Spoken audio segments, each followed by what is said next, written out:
तीसरे चरण का मतदान है कल और ऐसे में यहां पर कई दिग्गजों की किस्मत का फैसला कल ईवीएम में कैद हो जाएगा। तीसरे चरण में यहां पर 7 नवंबर को जिले की 5 विधानसभा निर्वाचन क्षेत्र यानी कि दरभंगा, हायाघाट, बहादुरपुर, केवटी और यहां पर ज्वाले में शांतिपूर्ण मतदान कराने को लेकर सभी प्रशासनिक तैयारियां भी पूरी कर ली गई हैं। जिला निर्वाचन अधिकारी सह डीएम डॉक्टर त्यागराजन और एसएम यहां पर स्वयं बारीकी से मतदान से जुड़ी तमाम जगहों की मॉनिटरिंग कर रहे हैं। हमारे साथ इस पूरी खबर पर ज्यादा जानकारी के साथ हमारे सहयोगी के राणा हमारे साथ जुड़े हुए हैं। के कल यहां पर तीसरे चरण का चुनाव है, आखिरी चुनाव, ऐसे में कई दिग्गजों की किस्मत का फैसला कल ईवीएम में कैद हो जाएगा।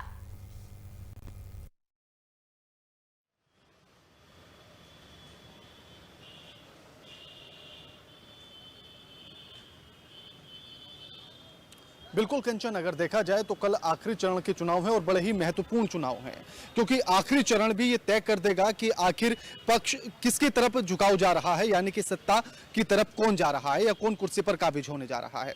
अगर कंचन बात की जाए जिस तरह से कि अगर पिछले 2 चरण के चुनाव को देखा जाए तो जिस तरह से परसेंटेज में एक बड़ी बढ़ोतरी देखी नहीं गई है, इसी का अगर अंदाजा लगाया जाए तो तीसरे चरण पर भी यही माना जा रहा है कि कोई बहुत बड़ा उछाल देखने के लिए नहीं मिलेगा वोट प्रतिशत को लेकर।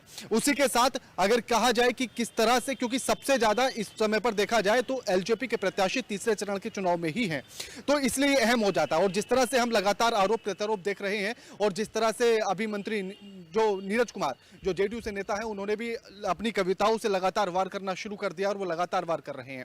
तो कंचन, इन चीजों को हमें समझना होगा कि आखिर अब आकर ये तीसरे चरण में आकर ये सब कुछ क्यों देखने के लिए मिल रहा है, क्योंकि तीसरे चरण में एलजेपी के सबसे ज्यादा प्रत्याशी मैदान में हैं और इसीलिए अब एलजेपी पर निशाना साधा जा रहा है। उसी के चलते कि अब जनता का रुख क्या कहता है। अगर जनता की नब्ज को टटोल कर देखा जाए और लगातार जिस तरह से हम विधानसभा क्षेत्रों का दौरा कर रहे हैं, तो मुद्दे आज भी वही हैं जो कई दशक पहले तक हम देखते चले आ रहे थे, क्योंकि जितने भी घोषणा पत्र जारी किए जाते हैं, आप किसी भी चुनाव का उठाकर देख लीजिए, या तो सिर्फ उनका कवर बदल दिया जाता है या उनका नाम बदल दिया जाता है, बाकी कुछ और नजर आता नहीं है। यानी कि सब कुछ वैसे ही, मुद्दे आज भी वही हैं। गरीबी हटाना है, शिक्षा को बेहतर करना है, स्वास्थ्य को बेहतर करना है, विकास की गंगा को बहाना है, सड़कों को बेहतर करना है, ट्रांसपोर्ट बेहतर करना है, कनेक्टिविटी लानी है। यानी कि ये मुद्दे आज भी वही हैं जो हम दशकों पहले देख रहे थे, चाहे फिर राबड़ी लालू का क्यों ना कार्यकाल रहा हो या नीतीश कुमार का ये 15 साल का कार्यकाल क्यों ना रहा हो। लगातार मुद्दे आज तक वही बने हैं और यही मुद्दे अगर बने हुए हैं तो ये सरकार की विफलता की तरफ इशारा करते हैं कि सरकार कहीं ना कहीं विफल हुई है, क्योंकि मुद्दों में बदलाव अभी तक क्यों नहीं आया कंचन। बिल्कुल के हमारे साथ हमारे सहयोगी सागर मिश्रा भी बने हुए हैं। सागर मिश्रा की तरफ मैं रुक करना चाहूंगी। सागर, जिस तरीके से कल यहां पर चुनाव है तीसरे चरण का और काफी अहम दिन यहां पर कई दिग्गजों के लिए कल, तो जिस तरीके से देखा जाए तो चुनाव प्रचार तो थम चुका है, लेकिन नेताओं की जुबानी जंग की अगर हम बात करें तो इस चुनाव में जुबानी जंग अभी भी कहीं भी रुकने का नाम नहीं ले रही है। मंत्री यहां पर नीरज कुमार ने अपनी कविताओं के जरिए निशाना साधा है, तो कोई जन संबोधित के दौरान यहां पर लोगों को संबोधित कर रहा है, उस दौरान निशाना यानी कहीं ना कहीं देखें तो जो जुबानी एक जंग है वो रुकने का नाम नहीं ले रही है। सागर,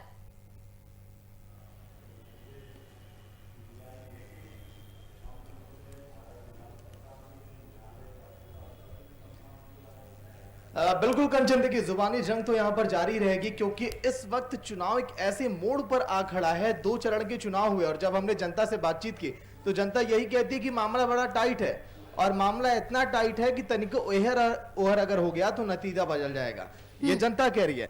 लेकिन आरोप प्रत्यारोप का जो दौर लगातार जारी है, कभी एनडीए की तरफ से ये कहना कि नीतीश कुमार ने जो बयान दिया कल के दिन, वो बयान कहीं ना कहीं उनके पक्ष में था। आज के दिन देखिए लाइव तस्वीरें हम आपको दिखा रहे हैं, आरजेडी कार्यालय में मौजूद हैं। आरजेडी के प्रवक्ता मृत्युंजय तिवारी भी मेरे साथ मौजूद हैं, क्योंकि 2 चरण के चुनाव हो चुके हैं और दोनों चरण में कहीं ना कहीं लगभग पलड़ा भारी दिखाई दे रहा है महागठबंधन का। मृत्युंजय जी, स्वागत है वीआईपी न्यूज। धन्यवाद।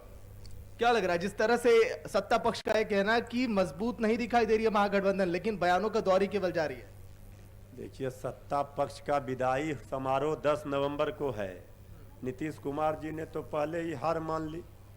उन्होंने तो, जो तेजस्वी यादव जी बराबर कह रहे थे कि थके हुए हैं, हार चुके हैं, अब इनसे बिहार नहीं संभल रहा है, वो बात सही साबित हुआ। तो अब वो लोग क्या बोलेंगे? अब 2-4 दिन के मेहमान हैं, बोरिया बिस्तर समेटा जा रहा है। 2 माननीय मंत्रियों ने इस्तीफा भी दे दिया है। अब सारे लोग जाएंगे, आराम करेंगे, हो गया। अब नया बिहार बनेगा, दौड़ता बिहार, हंसता बिहार, बढ़ता बिहार, विकसित बिहार बनाने की जो परिकल्पना तेजस्वी यादव जी की है, उसमें बिहार की 12 करोड़ जनता आशीर्वाद अपना दे करके एक नया बिहार बनाने जा रही है। लेकिन मृत्युंजय जी देखिए, आप पर वो कॉन्फिडेंस ये कह रही है कि मामला बड़ा टाइट बा, तनिको एहर ओहर हुआ तो नतीजा बदल जाएगा। सर्वे भी यही कहता है। कोई मामला टाइट और ढील ना बा, मामला एकदम साफ बा। बिहार में तेजस्वी सरकार आवत बा। क्या लग रहा है कि कौन सा ऐसा बात है, कौन से ऐसे वादे हैं जो ट्रम्प कार्ड साबित हो गए तेजस्वी यादव के? क्या वो 10 लाख के रोजगार ही हैं? 10 लाख का रोजगार, बिहार को वाजिब हक, जो बिहार के साथ नाइंसाफी हुआ, बेरोजगारी का मामला, भुखमरी का मामला, महंगाई का मामला, विशेष पैकेज का, विशेष राज्य के दर्जे का, पढ़ाई का, कमाई का, दवाई का, सिंचाई का, सुनवाई का, कार्रवाई, यही तो लड़ाई है। इस लड़ाई को तेजस्वी यादव जी लड़ रहे हैं, इसमें बिहार की 12 करोड़ जनता का समर्थन है, आशीर्वाद है। क्या लग रहा है 15 साल के बाद फिर से एक बार मौका मिलने वाला है महागठबंधन को और आपकी सरकार बनेगी? देखिए, बिहार में तेजस्वी सरकार बिहार की जनता बना रही है। अब इसमें कोई किंतु परंतु इफ बट नहीं रहा। तेजस्वी सरकार बन गई बिहार में, बिहार की जनता के आशीर्वाद से। 2 ही चरणों के बाद तीसरे चरण का जो वोट हो रहा है उस सरप्लस होगा, और ये मुकाबला तेजस्वी यादव जी नहीं, बिहार की 12 करोड़ जनता लड़ रही थी, उसी के भरोसे हमें ये विश्वास है। अच्छा, आप हमेशा धरातल पर रहते हैं, आपने हमेशा जिक्र किया, अपने बयानों को लेकर आप हमेशा सुर्खियों में भी रहते हैं। 10 लाख का रोजगार तो एक देखिए मसला है, लेकिन सबसे पहले अगर जीत कर आते हैं तो और कहां पर फोकस होगा जहां पर आपको दिखाई देती है कि कमियां हैं? अभी जहां जहां उंगली रखा जाए वहीं से एनडीए सरकार ने मवाद निकलवा दिया बिहार का। कोई जगह ऐसा नहीं जहां पर भ्रष्टाचार नहीं हुआ, जहां पर लूट खसोट नहीं हुआ, कोई जगह विकास नहीं हुआ, ठप पड़ गए।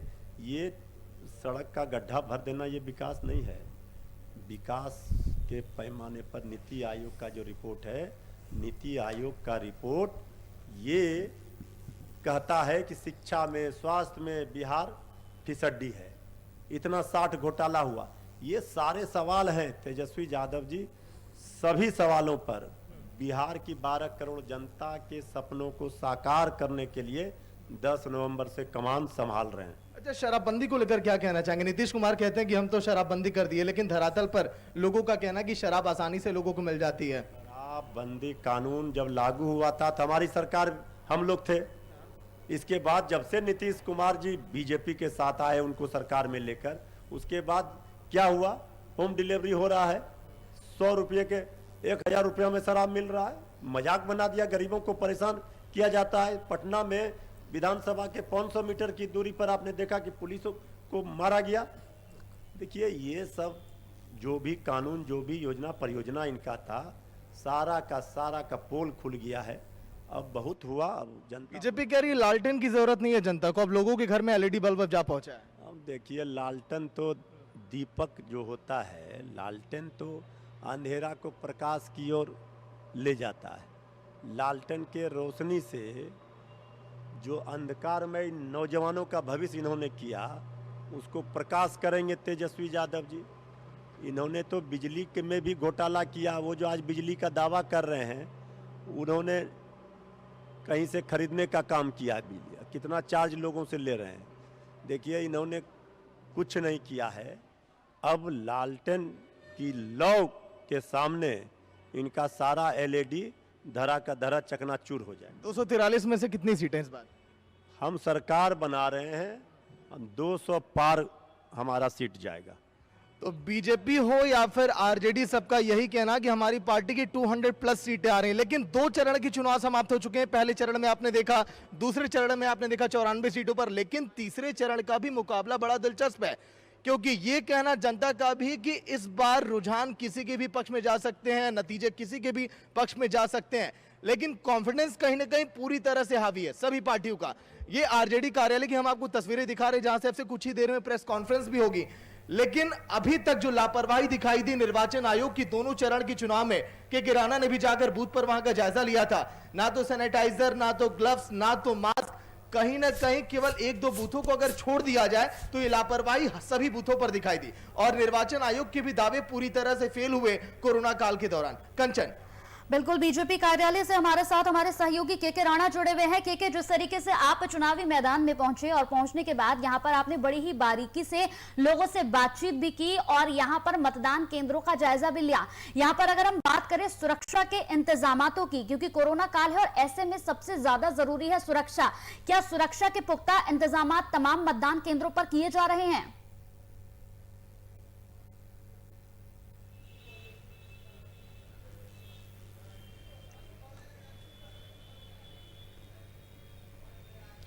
कंचन, इन बातों को समझने के लिए इसको एक लाइन में भी बात को खत्म किया जा सकता है ये कहकर कि इंतजाम बिल्कुल भी नहीं है, लेकिन इसको और थोड़ा सा समझना होगा हमें कि जिस तरह से हम लगातार पहले फेज के जो चुनाव हुए थे, प्रथम चरण के जो चुनाव हुए थे, उसमें भी हम लगातार तमाम बूथों पर गए थे जहां हमने जाकर उन तमाम व्यवस्थाओं का जायजा लिया था। हम दूसरे चरण के चुनाव में भी जब पहुंचे, बूथों पर पहुंचे, तो वहां भी हमने तमाम जायजा लिया, लेकिन नतीजा हर जगह पर वही मिला कि व्यवस्थाओं में अव्यवस्थाओं लगातार देखने के लिए मिलती है।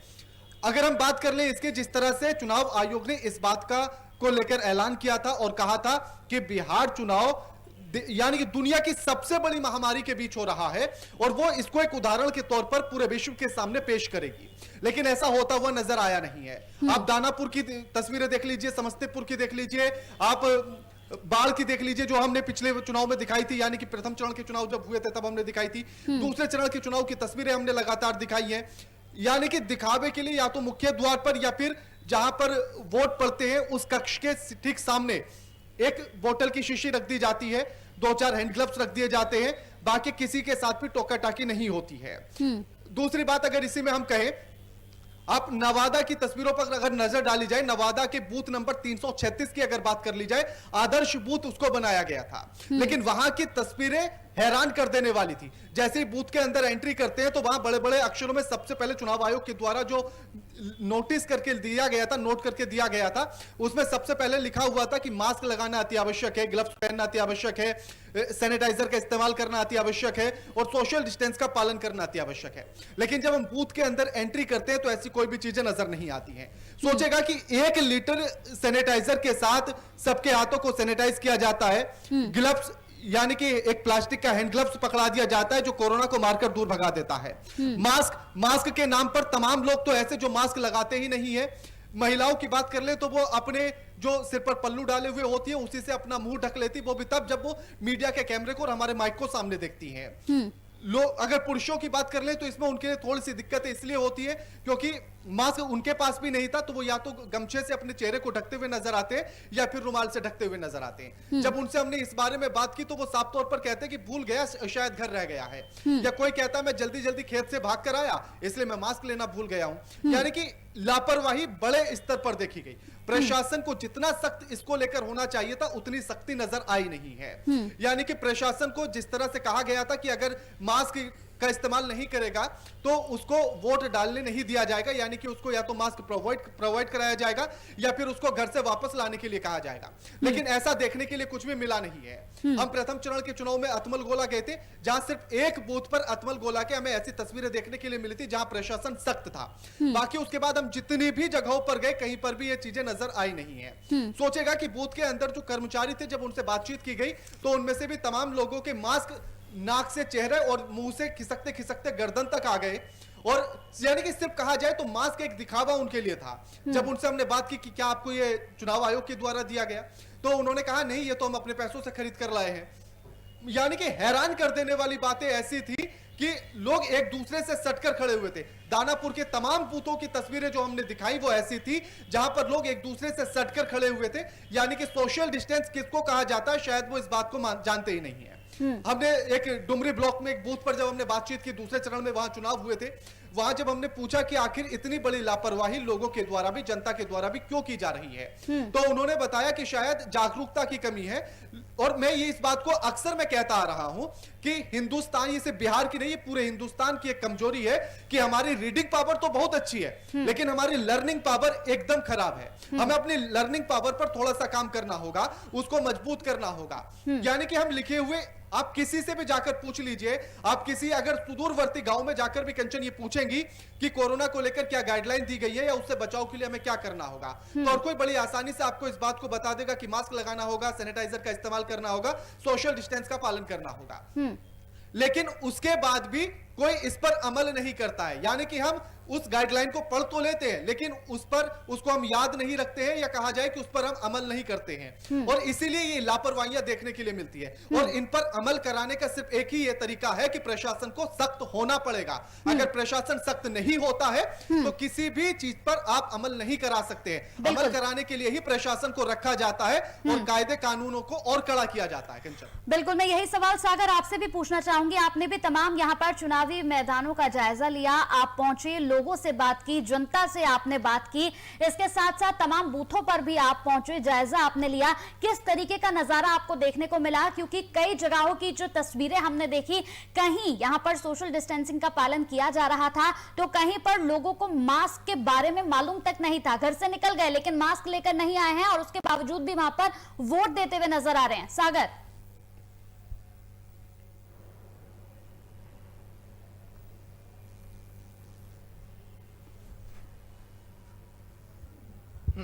बिल्कुल कंचन, देखिए अगर मैं इसे लापरवाही कहूंगा तो केवल और केवल प्रशासन की लापरवाही, निर्वाचन आयोग की लापरवाही। क्योंकि अगर लोगों को ये नहीं मालूम कि आखिर हमें कोरोना काल में रहना कैसे है, कैसे जाना है पोलिंग बूथों तक, तो शायद लोग समझ पाते। लोगों के चेहरे पर मास्क नहीं है तो इसका मतलब वहां पर जो सुरक्षा कर्मी मौजूद हैं उनकी भी ये गलती है। जिस तरह से हम देखते हैं ना, ट्रेनों के अंदर, जनरल बोगी के अंदर लोगों को ठूस ठूस कर बैठाया जाता है, शायद यही नजारा कई पोलिंग बूथों पर दिखाई दिया। लोग एक कतारों में चिपक चिपक कर खड़े थे, ना तो सोशल डिस्टेंसिंग नाम की चीज, ना तो मास्क नाम की कोई चीज थी वहां पर, ना तो ग्लव्स नाम की चीज थी। तो ये लापरवाही अगर तीसरे चरण में भी देखी गई, जो दावे किए जा रहे थे निर्वाचन आयोग की तरफ से कि बिहार चुनाव को हम पूरी दुनिया में हम ये दिखाएंगे कि हमने किस तरह से यहां पर सफलता प्राप्त की, और ऐतिहासिक चुनाव इसको बनाने वाले थे निर्वाचन आयोग के लोग, लेकिन पूरी तरह से यहां के दावे फेल हो गए। फुल स्क्रीन दिखाइएगा, क्योंकि अब मैं आरजेडी कार्यालय का नजारा मैं दिखाने वाला हूं, किस तरह से यहां पर स्लोगन लिखे गए हैं लोगों को अट्रैक्ट करने के लिए, और किस तरह से ये दर्शाया जा रहा है कि इस बार हमारी जीत लगभग तय है। राकेश, एक बार नजारा आप दिखाइए।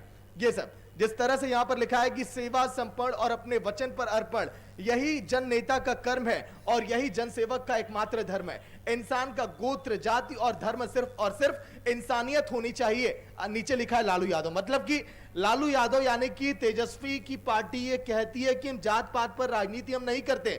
आगे देखिए, जब इस कार्यालय में हम आगे बढ़ते चले जाएंगे तो ठीक इसी तरह नजारा दिखाई देगा। उठ रही है जीत की लहरें, बस तूफान में कश्ती ना ठहरे। राकेश, दिखाइए इन तस्वीरों को, क्योंकि ये जो लाइनें हैं कहीं ना कहीं बहुत अट्रैक्टिव है, और ये दर्शाने की कोशिश की गई है हर लाइनों में कि हम कितने हम साफ छवि के हैं और हमारी पार्टी किस तरह से। देखिए, अंधेरा भावी है, लाओ लालटेन। एक एक करके अगर हम पोस्टरों की, फ्लैक्सों की अगर लाइनों को हम पढ़ेंगे, कार्यकर्ता का साहस, मेहनत और संघर्ष का दम, राष्ट्रीय जनता दल का ये परचम, जन जन तक जाए संदेश, मिलकर उन्नत बनाएंगे बिहार प्रदेश। अन्याय पर वार होगा तभी उन्नत बिहार होगा। तो इस तरह से यहां पर लिखा गया तमाम ये स्लोगन, ये दर्शाने की कोशिश कि हमारी पार्टी पूरी तरह से साफ छवि की है और हमारी सरकार कहीं ना कहीं बिहार में बनती हुई दिखाई दे रही है। लेकिन जो तस्वीरें दिखाई दे रही हैं 2 चरण के चुनाव में, दूसरे चरण में जो 94 सीटों पर वोटिंग हुई, पिछले बार वहां से 50 सीटों पर जेडीयू और बीजेपी का था, लेकिन इस बार शायद तस्वीरें थोड़ी अलग दिखाई दे रही हैं, क्योंकि मामला थोड़ा पेचीदा हो गया है। पेचीदा इसलिए क्योंकि जनता का मूड बदल गया है। जनता ये कहती है कि हम अब बदलाव चाहते हैं, जनता ये कहती है कि हमें थकी हुई सरकार नहीं चाहिए, और शायद यही वजह है कि नीतीश कुमार ने मंच से भी कह दिया कि अब ये हमारा आखिरी चुनाव है। अगर नीतीश कुमार ऐसा नहीं कहते तो शायद दिखाई ना देती और शायद विपक्ष को एक मौका ना मिलता। तरफ से चिराग पासवान ने कह दिया, तेजस्वी यादव ने कह दिया कि नीतीश कुमार अब थक चुके हैं, वो अब नहीं चाहते बिहार की राजनीति में अब एंट्री करें। लेकिन जेडीयू के नेता उनका बचाव करने लगे। अजय आलोक से आज के दिन हमने बातचीत की, अजय आलोक ने भी यही कहा कि उनका बयान को तोड़ मरोड़ के पेश किया जा रहा है। चलिए मैं राणा की तरफ रुख करना चाहूंगी। राणा, जिस तरीके से अभी हम बात कर रहे हैं तीसरे चरण की, तो तीसरे चरण में सहरसा वोटरों के हिसाब से सबसे बड़ी जीत और यहां पर सहरसा सीट सबसे अहम सीट मानी जा रही है। कहीं ना कहीं राणा देखा जाए तो तीसरे चरण का जो चुनाव है वो काफी अहम माना जा रहा है, क्योंकि आखिरी चुनाव और ऐसे में कई दिग्गजों का जो फैसला है वो ईवीएम में कल कैद हो जाएगा।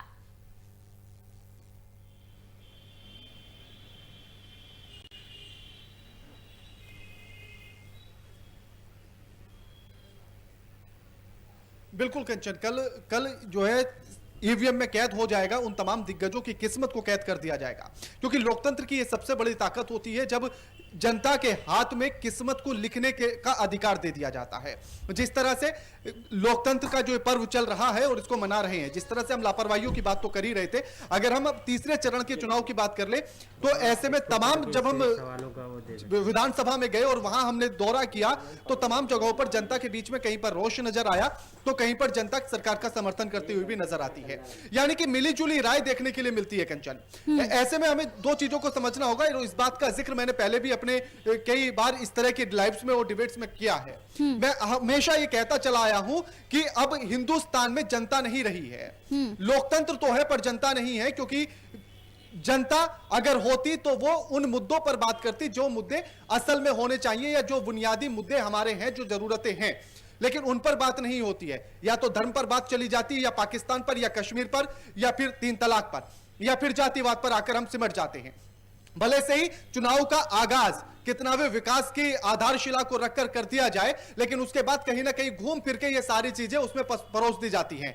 या तो उसमें अगर आप प्रथम चरण के चुनाव के भाषणों को याद करें तो उस समय पर मुद्दा रोजगार था, बेरोजगारी थी, लेकिन उसके बाद जैसे जैसे दूसरे चरण के चुनाव की तरफ हम बढ़े तो मुद्दा पुलवामा, पाकिस्तान, आतंकवाद, कश्मीर पर आकर सिमट गया। अब जैसे ही हम तीसरे चुनाव की तरफ चले तो उस समय पर आप तमाम रैलियों को, जनसभाओं को देखिए और जिस तरह से नेताओं की बयानबाजियां रही तो उसमें आकर रह जाता है फिर कि किस तरह से ये जंगल राज आ जाएगा, यानी कि डराने की कोशिश की जा रही है कि कहीं फिर से वो जंगल राज ना आ जाए। और भारत माता की जय, भारत माता की जय के अब नारों को लेकर लगातार बातचीत होने लगी थी, यानी कि मुद्दा हर बार बदल रहा था। और यही चीजें हैं जो या तो राष्ट्रवाद पर चली जाती है, या फिर जाति पर चली जाती है, या फिर धर्म पर चली जाती है, लेकिन जो असल मुद्दे हैं वो कहीं ना कहीं पीछे छूट जाते हैं। अब आप देखिए कि 2 चरणों से बिल्कुल भी रोजगार पर भले से मीडिया के द्वारा इन सवालों को लगातार उठाया जा रहा हो, लेकिन पार्टियों के द्वारा रोजगार पर, शिक्षा पर, स्वास्थ्य पर, सड़क पर, विकास पर बिल्कुल भी बातचीत उतनी नहीं हो रही है जितना शोर मचाया गया था शुरुआती दिनों में चुनाव से। यानी कि चुनाव की सुगबुगाहट से जिन बातों की शुरुआत हुई थी वो अब कहीं ना कहीं खोती हुई नजर आ रही है। अब अगर कुछ विधानसभाओं का जिक्र कर ले, जिस तरह से हमने अभी लगातार पिछले 2 दिन तक लगातार हम दौरा कर रहे थे विधानसभा का, बाजपट्टी में हम गए, सुरसंड में हम गए, उसके बाद हम और तमाम जगहों पर गए, तो वहां जाने का रीगा में हम गए, वहां अगर जातियों का और धर्म के आधार पर अगर बात कर ली जाए तो या तो यहां मुस्लिम बाहुल्य में है या फिर निर्णायक भूमिका में आ जाते हैं।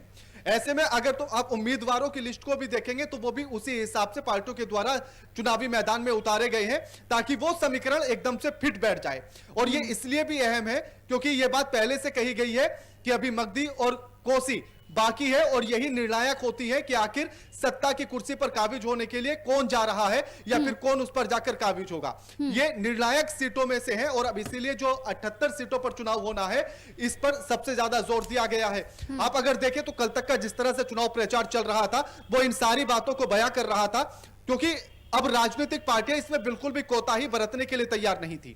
इसलिए वो चाहती थी कि इन 78 सीटों पर अगर कब्जा कर लिया जाए तो जंग जीती जा सकती है। और क्योंकि जिस तरह से हम पहले देखते चले आ रहे हैं प्रथम चरण के चुनाव और दूसरे चरण के चुनाव, उन दोनों चरण के चुनाव में जिस तरह से जो उम्मीद लगाई जा रही थी कि वोट का परसेंटेज बढ़ेगा, लेकिन वो बढ़ा नहीं है। और इस बार भी उम्मीद यही की जा रही है कि बढ़ने वाला इस बार भी नहीं है। हो सकता है कि पिछली बार से 1 या 2% कम ही रह जाए। तो इसीलिए जोर दिया गया था कि कुछ भी हो जाए लेकिन इन सीटों को बचा लिया जाए, क्योंकि अब कुर्सी पर काबिज होना है तो इन सीटों को बचाना होगा और इन सीटों पर जीत हासिल करनी होगी। और जो इन सीटों को जीत लेगा वही कुर्सी पर काबिज हो जाएगा। कंचन बिल्कुल कहके अगर हम यहाँ पर वोट परसेंटेज की बात करें तो जिस तरीके से 2 चुनाव हो चुके हैं, 2 चरणों में चुनाव हो चुके हैं, उनके परसेंटेज को देखकर अगर हम बात करें तो क्या लगता है किस तरीके की स्थिति नजर आती है?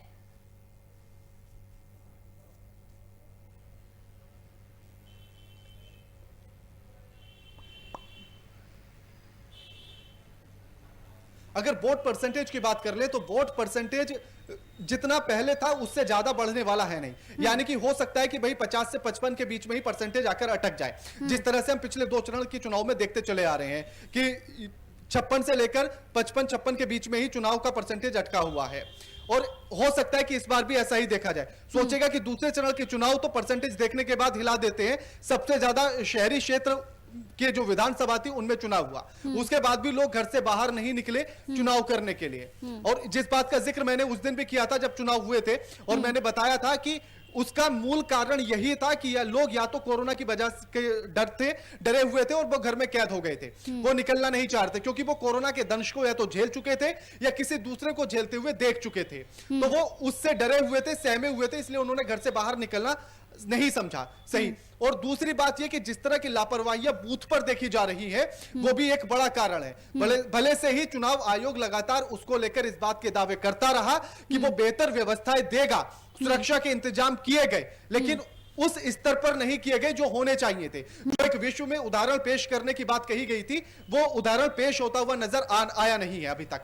और तीसरे चरण के चुनाव में भी उम्मीद यही है कि हालात वैसे के वैसे ही होंगे, क्योंकि बड़े बड़े मंचों से या फिर प्रेस कॉन्फ्रेंस में जिन बातों को कह दिया जाता है वो सिर्फ वहीं तक सिमट कर रह जाती है, जमीनी स्तर पर कुछ भी होता हुआ नजर आता नहीं है कंचन। और इसे अगर वो चीजें आती हुई नजर आती तो धरातल इतना वीरान नजर नहीं आता जितना नजर अब आता है। जिस तरह से हम लगातार दौरे कर रहे थे या जिस तरह की चीजें हमने देखी है ग्राउंड पर आकर, अगर धरातल पर वो चीजें होती तो बूथ के अंदर इस तरह की लापरवाहियां बिल्कुल भी नहीं देखी जा सकती थी जो लापरवाहियां हमने देखी और जिनका जिक्र हमने अभी थोड़ी देर पहले किया। और वो लापरवाहियां इसीलिए थी क्योंकि प्रशासन को जितना सख्त होना चाहिए था प्रशासन उतना सख्त होता हुआ नजर आया नहीं है। और ये सिर्फ चुनाव आयोग की बात नहीं है या ये प्रशासन की बात नहीं है, सरकारों पर भी ये बातें लागू होती हैं और इसीलिए जनता के अंदर रोष नजर आता है। और जनता जिस तरह से मैंने उस दिन पे जिक्र किया था जब दूसरे चरण के चुनाव हुए थे और शाम को जब हमने चर्चा की थी उस समय पर भी मैंने इस बात का जिक्र किया था कि लोग अगर वोट देने के लिए निकले हैं तो वो गुस्से में निकले हैं, वो अभी भी अपने पैरों के छालों को उनको भूले नहीं है जो वो दिल्ली से मुंबई से पैदल चलकर बिहार पहुंचे थे। उनके पैरों में छालों का दर्द आज भी है, भले से बड़े बड़े मंचों से या फिर भाषणों में कितना भी जिक्र उस बात का कर लिया जाए कि जनता को इतना कुछ दे दिया गया है, राशन फ्री दे दिया गया है, स्वास्थ्य सेवाएं बेहतर दे दी गई हैं या फिर और तमाम चीजों का जिक्र कर लिया जाए, लेकिन वो सिर्फ जिक्र एक महज जिक्र बनकर रह जाता है या यूं कहे कि वो वर्चुअल दुनिया में ही खोकर रह जाता है, धरातल पर उतरता हुआ नजर आता नहीं है। और इसी का कारण था कि जनता गुस्से में है, वो आज भी अगर बाहर निकल रही है तो वो या तो उस दर्द को दिखाने के लिए उसके विपरीत में जाने के लिए निकल रही है या फिर वो रोजगार के और विकास के मुद्दे पर निकल रही है। और जिस तरह से जातियों को लेकर या उसको लेकर एक जो उम्मीदवारों को मैदान में उतारा गया है जी, उससे भी कहीं ना कहीं जनता गुस्से में नजर आती है। बिल्कुल, बिल्कुल। जिस तरह से अब अगर अब सरकार जिस तरह से अपनी पीठ थपथपा लेती है उस बात को लेकर कि शराबबंदी कर ली गई है, क्योंकि अगर देखा जाए तो नीतीश कुमार के पास सिर्फ एक ही मुद्दा बचता है कि उन्होंने शराबबंदी की है, लेकिन वो इतनी सफल होती है जिस तरीके से शराबबंदी को लेकर तस्वीरें आ रही हैं कि उन तस्वीरों को देखकर तो हैरानी होती है और बिल्कुल नहीं लगता कि बिहार में शराबबंदी कहीं से भी यहां पर सफल साबित हुई है। मैं सहयोगी सागर मिश्रा की तरफ जाना चाहूंगी। सागर, जिस तरीके से अगर हम बात करें यहां पर कल एक बड़ी घोषणा नीतीश कुमार की तरफ से की गई है पूर्णिया के धमदाहा से, जहां उन्होंने साफ तौर पर कहा कि अंत भला तो सब भला और ये मेरा आखिरी चुनाव है। लेकिन जब इस बारे में जेडीयू के नेताओं से बात करने की कोशिश की जा रही है तो इस पूरे मामले पर किसी भी तरह से वो कोई प्रतिक्रिया नहीं दे रहे हैं।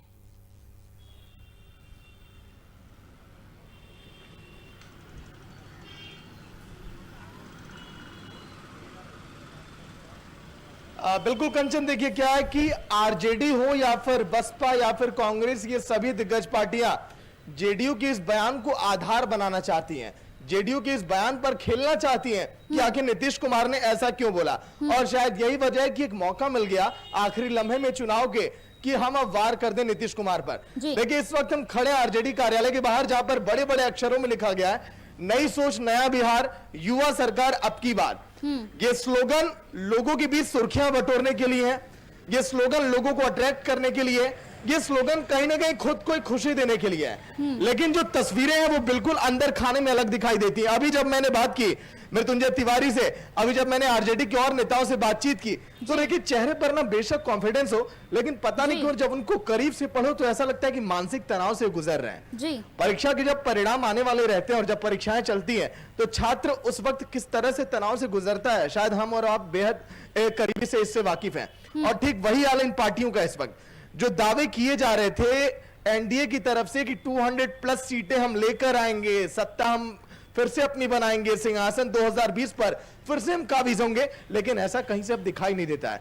क्योंकि बदलाव की जो बयार है, जो बदलाव की जो बोल है पूरे बिहार में हमको दिखाई दिए। चाहे हमने कितने भी विधानसभा का हमने दौरा किया, लगभग 30 विधानसभा का हमने जमीन से हमने जायजा लिया, और वहां पर लोगों का यही कहना कि नीतीश कुमार ने उस तरह से काम नहीं किया जिस तरह से उन्हें उम्मीदें थी। चाहे बात शिक्षा की हो या फिर रोजगार की हो, चाहे वो बात लोगों के स्वास्थ्य सेवाओं से जुड़ी हो, या फिर शराबबंदी को लेकर हो, या फिर सड़कों के निर्माण को लेकर हो, या फिर लोगों के घर में गैस चूल्हा, या फिर लोगों का आशियाना जो जिक्र किया गया था 7 निश्चय योजना में। 7 निश्चय योजना पूरी तरह से फेल रही कंचन नीतीश कुमार की, लेकिन अब वो लेकर आए एक बार फिर से जनता को ठगने के लिए 7 निश्चय पार्ट 2। 7 निश्चय पार्ट 2 में उन सभी बातों का जिक्र किया गया जो पार्ट 1 में था। आप पार्ट 2 में कुछ अलग लाते ना, अगर आपको अगर बेहतर करना है तो पार्ट 1 की बातों को दोहराने की क्या जरूरत थी 7 निश्चय योजना में? तो जान रहे कि वो काम अधूरे रह गए, तो क्यों ना उसको फिर से हम शामिल कर लें। उन कामों को और कैसे बेहतर किया जाएगा वो चाहते तो उन बातों को किनारे करते, और कैसे रोजगार दिया जाएगा, कैसे महिला सशक्तिकरण को हम बढ़ावा देंगे, और कैसे बिहार में पर्यावरण जिस तरह से बिगड़ चुका है, यहाँ की वायु जिस तरह से उसका लेवल बढ़ जाता है और बहुत यहाँ की घातक हवाएं हो जाती हैं, शायद उससे भी अभी तक कोई निजात नहीं दिला पाया। अस्पतालों की व्यवस्थाएं पूरी तरह से चरमराई है। आरा अस्पताल का आज हमने नजारा देखा, जहां पर एक बच्चे को इलाज नहीं मिला, वो बच्चा अपने हाथ में बोतल लेकर पूरे हॉस्पिटल में दौड़ रहा है, उसको वहां पर बेड तक नहीं है हॉस्पिटल में कि उसका इलाज किया जाए। ये हालात है अस्पतालों के। अगर करीब से अगर जाकर देखा जाए, धरातल पर आकर अगर देखा जाए, तो सचमुच में पता चलता है कि यहाँ की सरकारों ने क्या काम किया। देखिए यहाँ पर ये चूल्हे बिकते हैं, आरजेडी कार्यालय के सामने का मैं नजारा दिखा रहा हूँ। बहुत ही अच्छा लगता है जब इन तस्वीरों को आप देखें, तो बहुत बेहतर ये तस्वीरें लगती हैं। लेकिन अगर लोगों के घर में अगर पर्याप्त अगर सिलेंडर होते, अगर पहुंच जाते लोगों के घर में सिलेंडर, तो शायद ये लोगों को बेचना भी ना पड़ता। लोग जाते नहीं जंगलों में लकड़ियां ढूंढने, और रात को उनके घर में चूल्हा नहीं जलता, वो अंगीठियों से धुएं उन्हें निकलते, वो गुब्बार उन्हें निकलते। लेकिन ये वही है, सरकार की खामियां। लोग करें क्या? रोजगार के लिए कुछ ना कुछ तो करना पड़ेगा। आरजेडी कार्यालय के बाहर की सड़कें अगर मैं दिखा दूं तो अभी भी यहाँ पर निर्माण कार्य अधूरे ही है। और जब बात की जाती है जेडीयू के नेताओं से कि निर्माण कार्य अधूरे क्यों है, तो जेडीयू के नेता कहते हैं कि निर्माण कार्य अभी प्रगति पर है। तो भैया आपने 15 साल क्या किया? 15 साल आपने काम क्यों नहीं किया? 5 साल आपने इंतजार किया, आखिरी लम्हे में अगर आप काम आप करते हैं तो जनता आक्रोशित होगी ना, जनता गुस्से में तो आएगी। और सरकार की खामियों को जैसे हमने जिक्र किया था वीआईपी न्यूज के माध्यम से कि चुन चुन कर दिखाएंगे, वही पूरे बिहार में हमने किया। और कोई भी सरकार बने बिहार में, उनको इन कामों पर फोकस करना होगा, तभी जाकर कहीं ना कहीं बिहार की जनता ये समझेगी कि जो हमने अपना कीमती एक वोट दिया, वो वोट हमारा कहीं ना कहीं सार्थक है। कंचन, बिल्कुल, जिस तरीके से ये जेडीयू की प्रतिक्रिया की हम बात कर रहे थे सागर, अगर हम यहाँ बात करें जिस तरीके से धमदाहा से नीतीश कुमार ने ये घोषणा की, इसके बाद तमाम यहाँ पर नेताओं के अलग अलग तरह के बयान भी सामने आए हैं। कई नेताओं ने, विपक्ष ने यहाँ पर यह भी कहा है कि नीतीश कुमार ने अपनी हार को स्वीकार लिया है और इसी वजह से उन्होंने आज इस घोषणा को यहाँ पर किया। अगर हम बात करें एनडीए की प्रतिक्रिया की, तो एनडीए की तरफ से किस तरह की प्रतिक्रिया इस पूरे मामले पर मिली है?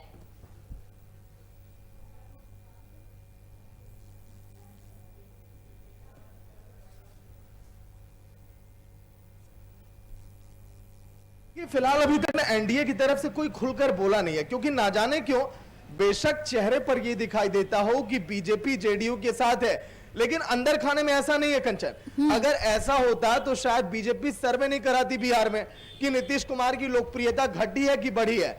बीजेपी ये सर्वे नहीं कराती। केंद्रीय दल समिति की तरफ से जो 50 टीमों की जो 50 टीमें जो थी, जो गठित की गई थी, 50 सदस्य थे उसमें, ये सर्वे नहीं कराया जाता कि अब नीतीश कुमार की लोकप्रियता में कितनी गिरावट आई है। सर्वे करने की जरूरत नहीं थी अगर आपको अपने नेता पर इतना विश्वास था तो।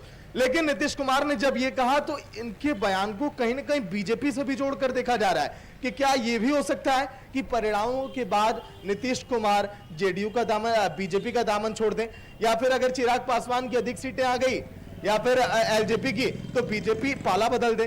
तो लोगों के जहन में तमाम सवाल है कि आखिर आने वाली तस्वीरें क्या होंगी। इसलिए यह कहा जा रहा है कि बिहार के परिणाम 10 तारीख को तो आएंगे, लेकिन तस्वीरें कब साफ होंगी ये तो ना तो जनता जानती है ना तो सियासी गलियारों के नेता जानते हैं।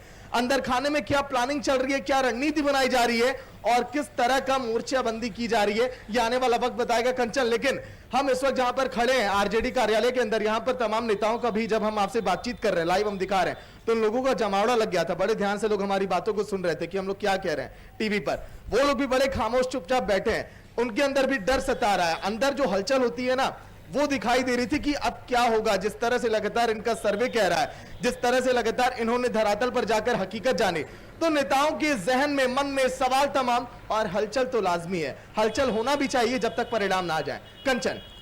बिल्कुल, मैं अपने सहयोगी केके राणा की तरफ जाऊंगी। केके, जिस तरीके से आज लालू प्रसाद यादव को यहां पर हताश निराश होना पड़ा, आज सुनवाई होनी थी और ऐसे में तारीख को बढ़ा दिया गया है, कहीं ना कहीं लालू प्रसाद को अभी और इंतजार करना पड़ेगा, जिसे लेकर आरजेडी के तमाम कार्यकर्ताओं के अंदर, इनफैक्ट उनके परिजनों के अंदर भी इसे लेकर एक काफी मायूसी यहां पर देखी जा रही है। केके।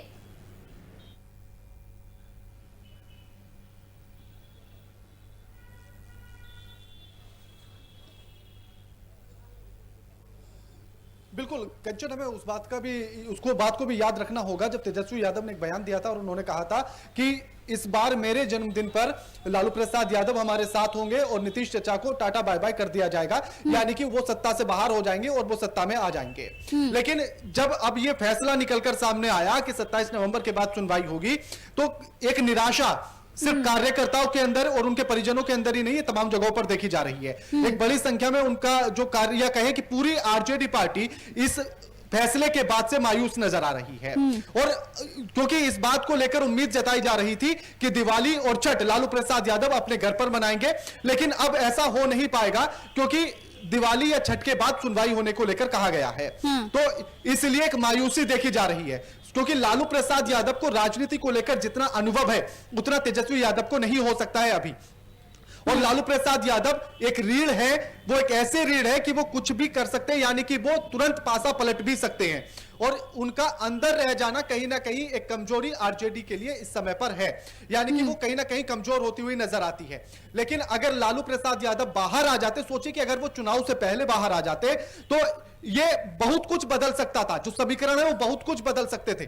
लेकिन अब ऐसा होते हुए नजर नहीं आएगा। भले से ही हमने अपने सर्वे में भी जिस तरह से दिखाया था कि महागठबंधन को बढ़त मिलती हुई नजर आ रही है, वो और बड़े अंतर के साथ हो सकती थी। लेकिन जिस तरह से खुशी तेजस्वी यादव ने, उनके परिवार मना रहे थे कि दिवाली से पहले लालू प्रसाद यादव जो है वो घर आ जाएंगे, उनको बेल मिल जाएगी, लेकिन ऐसा होता हुआ जब नजर नहीं आया तो एक बड़ी मायूसी देखे जाना लाजमी हो जाता है कंचन। लेकिन उसके साथ ही जिस तरह से अभी सागर भी बात कर रहे थे कि जिस तरह से अगर इन चुनाव को लेकर हम जिक्र कर रहे हैं और अगर इनको देखा जाए तो जिस तरह से अगर आप पूरे चुनावी भाषण को ध्यान से देखें तो बीजेपी के जहां जहां रैलियां हुई, प्रधानमंत्री गए या फिर बीजेपी के और बड़े नेता गए, वो ज्यादातर जिक्र करते हुए नजर आते हैं सिर्फ केंद्र की योजनाओं का। राज्य सरकार की योजनाओं का जिक्र कहीं भी होता हुआ नजर नहीं आता है। और यही एक बड़ी कमी नजर आती है इन चीजों को लेकर कि आखिर राज्य सरकार की जो योजनाएं हैं उनका जिक्र क्यों नहीं हो पा रहा है। वो इसीलिए नहीं हो पा रहा है क्योंकि वो धरातल पर है ही नहीं, वो सफल है ही नहीं। और जिस तरह से बीजेपी ने अपना एक टैगलाइन दिया हुआ है कि बीजेपी है तो भरोसा है, यानी कि वो इस बात को एक कहीं ना कहीं लोगों के जहन में इस बात को डाल देना चाहती है कि अगर हम हैं तो आपका विकास होगा। लेकिन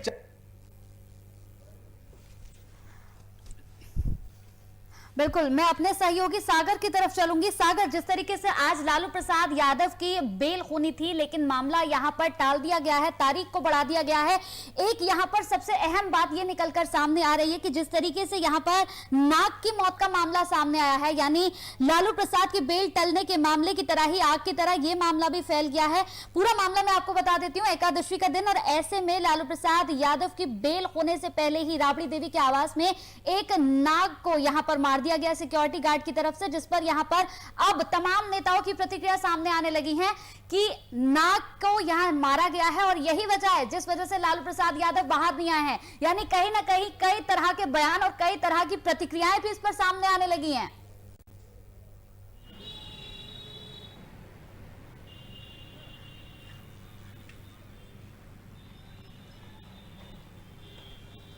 कंचन, आज के दिन सबसे पहले वीआईपी न्यूज ने इस मसले पर अजय आलोक से बातचीत भी की थी। जेडीयू के जो नेता हैं, अजय आलोक ने यह कहा कि लालू यादव खुद को तो कहते हैं कि बहुत बड़े शिव भक्त हैं, हाँ। हम उनकी दिन रात हम पूजा करते हैं, हाँ। लेकिन उन्हीं के घर बिल्कुल तकनीकी खराबी की वजह से यहां पर अभी हम बात नहीं कर पाएंगे, लेकिन सबसे बड़ी बात आपको बता दें कि यहां कल सुबह 7 बजे से शाम 6 बजे तक मतदान होगा। और ऐसे में सबसे बड़ी बात है कि आरोप प्रत्यारोप की जो राजनीति है, या फिर कह ले कि जिस तरीके से एक दूसरे पर यहां पर तंज कसे जा रहे हैं, वो सबके सामने है। चुनाव प्रचार समाप्त हो चुका है कल, लेकिन अभी भी जुबानी जंग लगातार यहां पर चल रही है।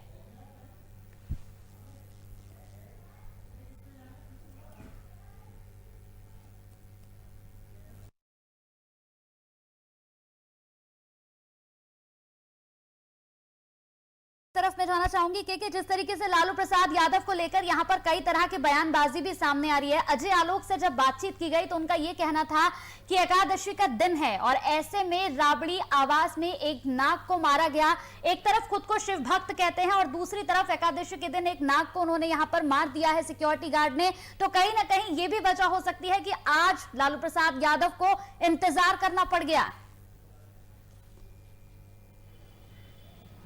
कंचन, इस मुद्दे को दो नजर से देखा जा सकता है। सबसे पहला तो यह कि जिस तरह से इसको जोड़कर देखा जा रहा है कि नाग को मार दिया गया है एकादशी से पहले उसके दिन, तो और लालू प्रसाद यादव की जो बेल नहीं हुई है वो इसी वजह से नहीं हुई है। तो इसको अगर विज्ञान की दृष्टि से हम देखेंगे तो ये कहीं ना कहीं पूर्ण रूप से अंधविश्वास नजर आता है। सबसे पहले हमें इसको यह समझना होगा कि आखिर उस नाग को जब मारा गया तो उस समय की परिस्थितियां क्या थी या उस समय की स्थिति क्या थी। दूसरी बात, अगर हम इसको धर्म से जोड़कर देखते हैं या फिर हम इसको पर्यावरण से जोड़कर देखते हैं तो किसी भी जीव जंतु का मारा जाना कहीं ना कहीं नुकसानदेह होता है।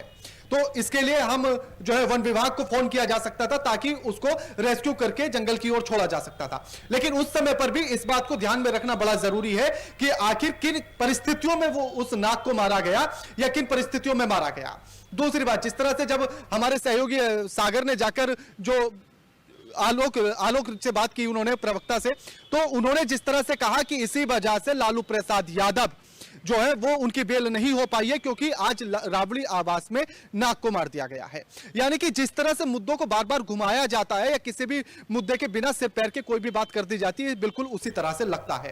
क्योंकि एक नाग को मार देना या फिर लालू प्रसाद यादव की बेल का ना होना, इससे एक दूसरे से किस तरह से आप रिलेट करेंगे। यानी कि आप कहीं ना कहीं एक इस विज्ञान के युग में जनता को अंधविश्वास की तरफ धकेलना चाहते हैं। दूसरी तरफ जिस तरह से उन्होंने कहा कि वैसे लालू प्रसाद यादव अपने आप को बहुत बड़ा शिव भक्त कहते हैं और दूसरी तरफ नाग की हत्या उनके घर के अंदर हो जाती है। तो शिव भक्त होना नाग की हत्या से आखिर क्या लेना देना है। दूसरी बात, अगर वो सांप किसी को घर के अंदर क्षति पहुंचा देता तब क्या कहते, क्या तब शिव भक्त होना लाजमी होता? या फिर इसीलिए इस बात को समझना बड़ा जरूरी होगा कि आखिर उस समय की स्थितियां परिस्थितियां क्या होंगी। उससे पहले इस तरह की बातों पर टिप्पणी करना या कोई भी बात सामने रख देना, बयान दे देना कहीं ना कहीं छोटी बात होगी। कंचन, बिल्कुल के आपको रोकना चाहूंगी। भोजपुर से इस वक्त की बड़ी खबर बता दें कि भोजपुर जिले में चुनाव के बाद अब अपराधी पुलिस को चुनौती देते हुए नजर आ रहे हैं, आपराधिक घटनाओं में अंजाम देने लग गए हैं। ताजा मामला भोजपुर जिले के से यहां पर सामने आ रहा है। बड़ी खबर है, हथियारों से लैस अपराधियों ने एक युवक की गोली मारकर बीच बाजार में ही हत्या कर दी है। यानी एक तरफ चुनाव नजदीक, यानी कि चुनाव चल रहे हैं, तीसरे चरण का चुनाव बाकी है और ऐसे में लगातार आपराधिक घटनाएं भी हो रही हैं। अब मैं सीधे अपने सहयोगी सागर मिश्रा की तरफ जाऊंगी। सागर, जिस तरीके से यहां पर अगर हम लालू प्रसाद यादव की भी हमने बात की है। यहाँ पर लगातार सागर जिस तरीके से बयानबाजी आ रही है, लालू को कहीं ना कहीं अभी और इंतजार करना पड़ सकता है। इसे लेकर आरजेडी की तरफ से क्या किसी तरह की प्रतिक्रिया अभी सामने आई है? सागर। कंचन, देखिए इस पूरे मामले पर आरजेडी तो फिलहाल अभी चुप्पी साधे हुई है, लेकिन अभी आरजेडी की तरफ से कुछ बयान इस पर नहीं आया, क्योंकि आरजेडी की में खामोशियां कहीं ना कहीं दिखाई दे रही हैं। और कंचन देखिए, हम दो पार्टियों का तो लगातार हम जिक्र कर रहे हैं, बीजेपी, आरजेडी और जेडीयू, लेकिन अब हम खड़े हो चुके हैं एलजेपी कार्यालय के भी बाहर।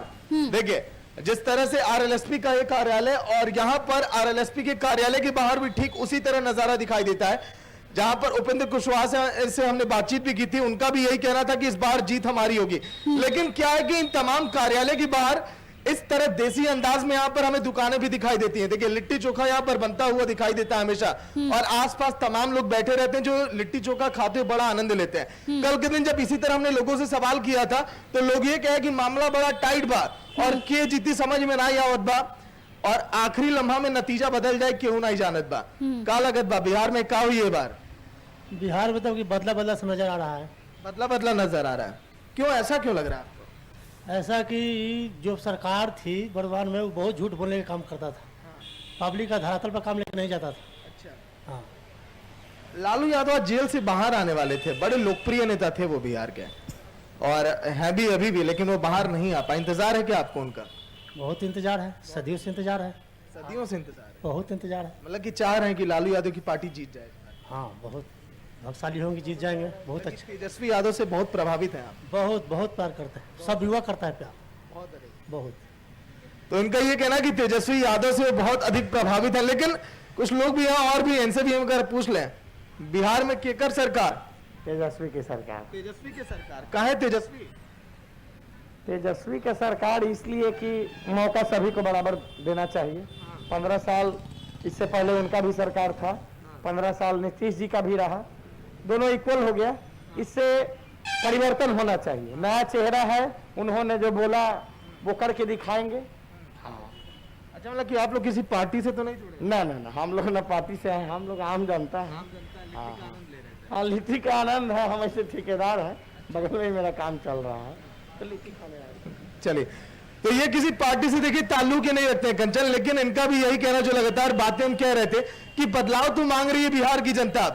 शायद यही वजह है कि नीतीश कुमार ने जो कल के दिन मंच पर बोला, उस मंच का आधार यहीं से जुड़ा हो सकता है। देखिए, हमने सामने ही दो लोगों से बातचीत की, इन सभी लोगों का यह कहना कि जनता बदलाव चाह रही है। 15 साल हमने मौका दे दिया, और बदलाव की ये आवाज बिहार के हर एक गलियों में, हर एक नुक्कड़ पर, हर एक कस्बों में, गांव में, शहरों में, सभी जगह से यही आवाज जब हमें दिखाई देती है, तो कहीं ना कहीं ऐसा लगता है कि जो हमने महासर्वे इस बार दिखाया वीआईपी न्यूज पर, इसी तरह ग्राउंड पर हमने जा जाकर जब लोगों से पूछा, लोगों को हमने नब्ज हमने टटोला, उनसे बातचीत की, तो उसके बाद हमने सर्वे दिखाया, और वो सर्वे हमारा लग रहा है कि कहीं ना कहीं सही साबित होता हुआ भी दिखाई देगा।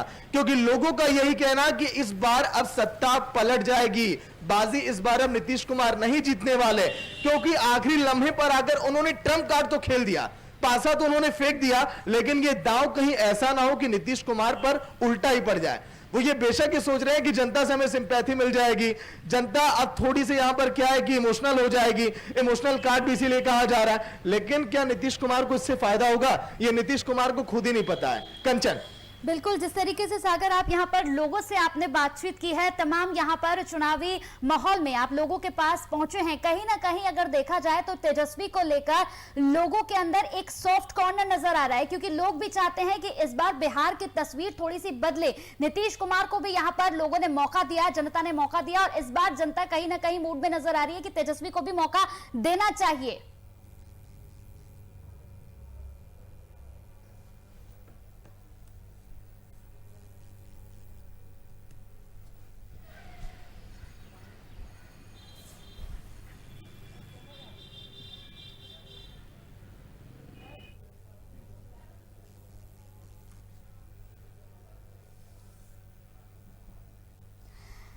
चलिए मैं रुख अपने सहयोगी के राणा का करूंगी। के जिस तरीके से सागर अभी मौजूद है और सागर ने यहाँ पर लोगों से बातचीत की, तो लोगों के यहाँ पर लोगों से जो सवाल किया गया उसका जवाब लोगों ने यही दिया कि तेजस्वी को मौका देना चाहिए। लालू प्रसाद यादव का सदियों से इंतजार कर रहे हैं लोग। कहीं ना कहीं ये कहना गलत नहीं होगा कि बिहार की जनता इस बार तेजस्वी को एक मौका देने का एक मूड बना चुकी है।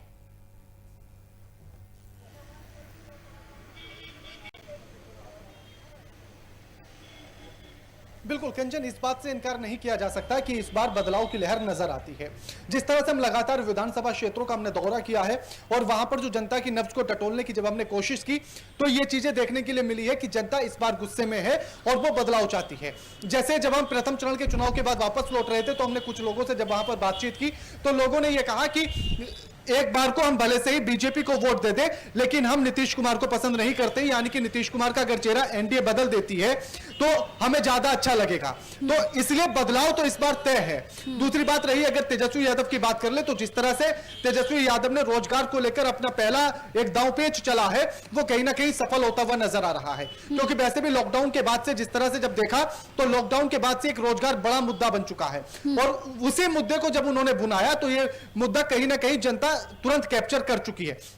अब कंचन, मैं आपको बता दूं कि हम बीजेपी कार्यालय से बाहर आ चुके हैं और उसके दूसरे छोर पर बाहर उसकी सड़क पर हम आ चुके हैं। यहां कुछ लोग भी बैठे हुए हैं, उनसे बातचीत करेंगे कि आखिर वो क्या कहते हैं।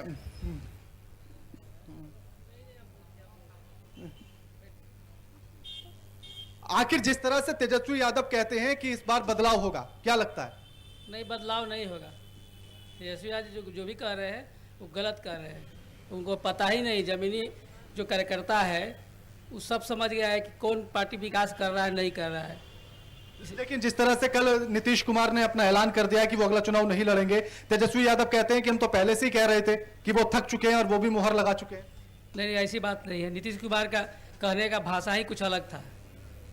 नीतीश कुमार थके नहीं है, ना कभी थकेंगे। इनका कहना है कि नीतीश कुमार कभी ना थके हैं ना थकेंगे।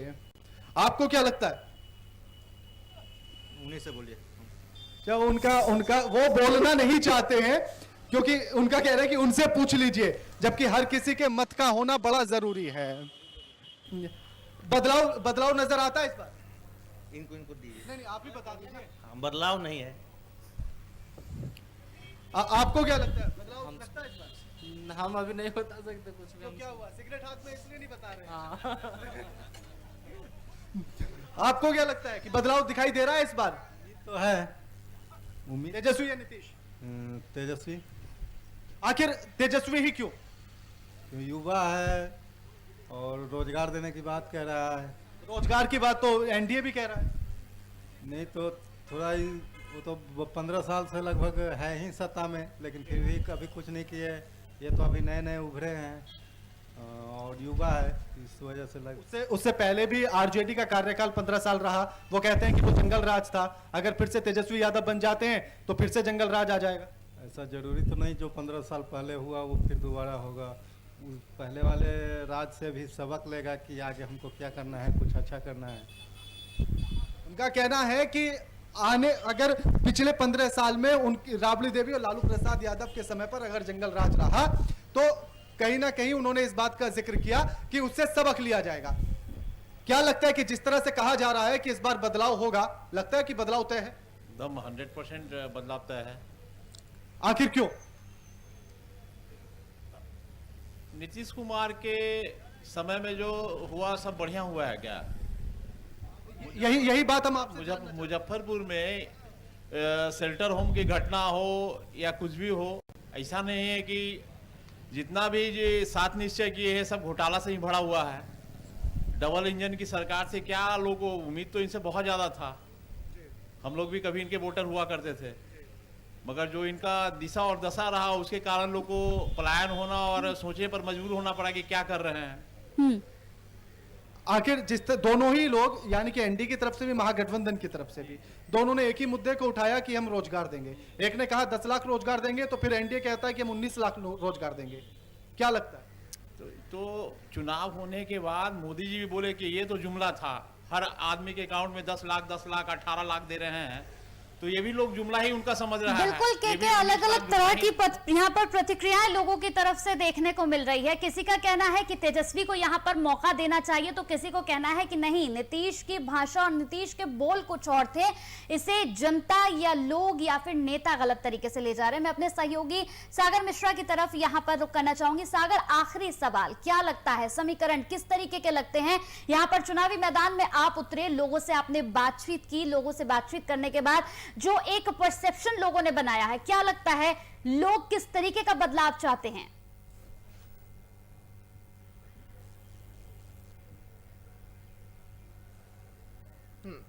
कंचन, देखिए बदलाव की बयार तो है, लेकिन चुनाव प्रचार का आखिरी दौर तो समाप्त हो गया। कल के दिन आखिरी चरण का चुनाव है, तीसरे चरण का। लेकिन इस वक्त हम आरएलएसपी के कार्यालय पर हैं। देखिए लगातार एक एक कार्यालय का हमने हाल दिखाया। जो हलचल रहती है ना कार्यालय के अंदर, ना जाने क्यों वो हलचल ना दिखाई नहीं दे रही है। जो हलचल हमेशा आमतौर पर हम देखते हैं, वो हलचल ना तो हमें जेडीयू कार्यालय पे दिखाई दी, ना तो आरजेडी कार्यालय पे दिखाई दी, और ये आरएलएसपी कार्यालय यहां पर भी वो हलचल नहीं है जो हलचल हमने उस दिन देखी थी जब हम उपेंद्र कुशवाहा जी से बातचीत करने आए थे। लेकिन ये हलचल खामोशी बहुत कुछ बयां करती है, क्योंकि किसके पक्ष में हम नतीजे जाएंगे, जनता अब किसे चुनेगी, क्योंकि अभी तक तो नेताओं के दिन थे, लेकिन अब जनता का दिन है। तीसरे चरण में जनता किसे चुनेगी, क्योंकि अभी भी देखिए 78 सीटों पर चुनाव है तीसरे चरण में, और तीसरे चरण का चुनाव काफी अहम है, क्योंकि 2 चरण के जो चुनाव हुए कंचन, वो दोनों चरण में कहीं ना कहीं 50-50 लोग कह रहे हैं कि ये हो सकता है। जितना सीटें महागठबंधन के खाते में जाएंगी, लगभग वही सीटें एनडीए के भी खाते में जाए। इसीलिए तीसरा जो चरण है कहीं ना कहीं वो फाइनल मुकाबले से कम नहीं है। और फाइनल मुकाबला कौन जीतेगा, फाइनल मुकाबले में जनता किसे वोट डालेगी और कौन होगा बिहार के सिंहासन पर काबिज, ये आने वाले 10 तारीख के नतीजे बताएंगे। कंचन, बिल्कुल, बहुत बहुत शुक्रिया सागर हमारे साथ जुड़ने का। सागर, आपका भी बहुत बहुत शुक्रिया, और राणा आपका भी बहुत बहुत शुक्रिया, आप लोग हमारे साथ जुड़े। और सबसे बड़ी और हकीकत बात यही है कि कल आखिरी चरण का चुनाव है, और ऐसे में यहां पर कई दिग्गजों की किस्मत का फैसला ईवीएम में कैद हो जाएगा। इसके साथ ही बात करेंगे और जुबानी जंग की, तो जुबानी जंग लगातार यहां पर नेताओं की जारी है, और शायद ये पहला मौका नहीं होगा जब इस तरीके की बयानबाजी सामने आ रही है। इससे पहले भी कई बार हम नेताओं की इस तरीके की बयानबाजी सुन चुके हैं। इसी के साथ हमारे साथ वीआईपी न्यूज में इतना ही। नमस्कार।